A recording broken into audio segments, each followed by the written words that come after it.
To tell me that her husband's able to be made for her Nedarim on his own? Of course he's able to be made for Nedarim. So if you want to say that her Aris is able to be made for her Nedarim on his own, so we wouldn't need a pasuk to say that when she's in a Suah, her husband's able to be made for her Nedarim on his own. The Gemara continues suggesting, Ema, why don't we say that the pasuk of in Beis Isha Nadara, which again is the pasuk that's referring to when she's a full-fledged Nesuah, her husband could be made for Nedarim, that Loimar, that's telling us she'ain aval made for b'kaidmin, that her husband is not able to be made for her previous Nedarim, meaning her Nedarim that she made prior to getting married. In other words, let's say that third pasuk teaches that her husband can't be made for Nedarim she made prior to marriage, and that second pasuk teaches that the Aris can be made for without the father. The Gemara says that can't be because umine, we would learn from that itself that the Aris has to be made for her Nedarim jointly with the father. Why is that? Because Aris made for b'kaidmin, and Aris is able to be made for his wife's prior Nedarim. What did we just say? So an Aris can be made for Nedarim made prior to Erisin. How do we know this? The pasuk says, Vim hayatia ish undareha aleha, and her Nedarim are on her, meaning she's coming into Erisin with Nedarim. Now it's not logical to say that an Asua, whose husband has full bias over her,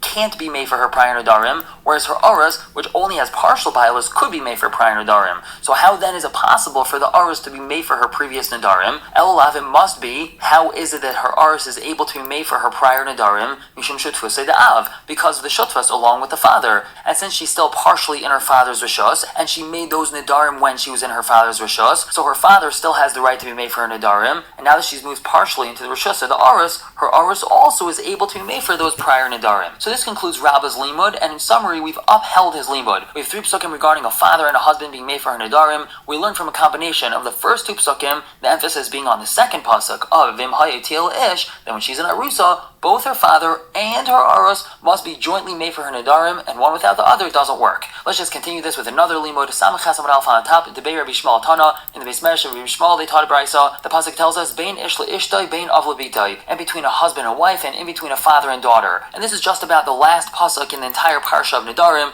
The pasuk says, Eila hachukim asher tziva Hashem es Moshe, bein ish le'ishtay, bein av lebitai, ben ureha beis aviha. So mikan l'nar marasa, from here we learn, to nar marasa, shavia u bailam, if you're Nedareha, that her father and her husband together are made for her Nedarim. The pasuk talks about being Ishla Ishtai, that's talking about a full-fledged husband and wife. Ben Avabita is talking about just a regular father and daughter. And the pasuk concluding with Ben Ureha Beis Avia, that's talking about a Nara Murasa. Both her father and Aris have joint jurisdiction over her, so both of them have to be made for her Nedarim. The Gemara asks, Rabbi Shmuel, according to this brisa that was taught in Beis Medrash Rabbi Shmuel, what do they do with Rabba's pasuk of Im Hayatel Ish? So the answer is Mukim L'idich the Rava. The proper girsa really is Mukim L'idich the Rabba. They use it for Rabba's other drasha, which we're going to learn about in 2 daf. The Gemara asks for Rabba, Hai the Tani Rabbi Shmuel, my Avidle. What does Rabba do with this pasuk of Tani Rabbi Shmuel ben Ishla Ishtai? He needs it for the following, Loimar, to say Shahabal made for Nedarim shebein leveina, that the husband is able to be made for her Nedarim that are bein leveina. In other words, besides for being allowed to be made for Nedarim that are in the category of Inui Nefesh, as the pasuk says, La'anais Nefesh, the husband can also be made for Nedarim that fall into the category of Beinai Leveina, things that affect their mutual relationship. And those Nedarim are going to be defined in greater detail next parak. So we have 2 different limudim how we know that in Nara Murasa, her father and her husband have to be jointly made for her Nedarim, one from Rabba, one from Tani Rabbi Shmuel. We're going to stop here for the day, pick up tomorrow, continuing to talk about this. For now,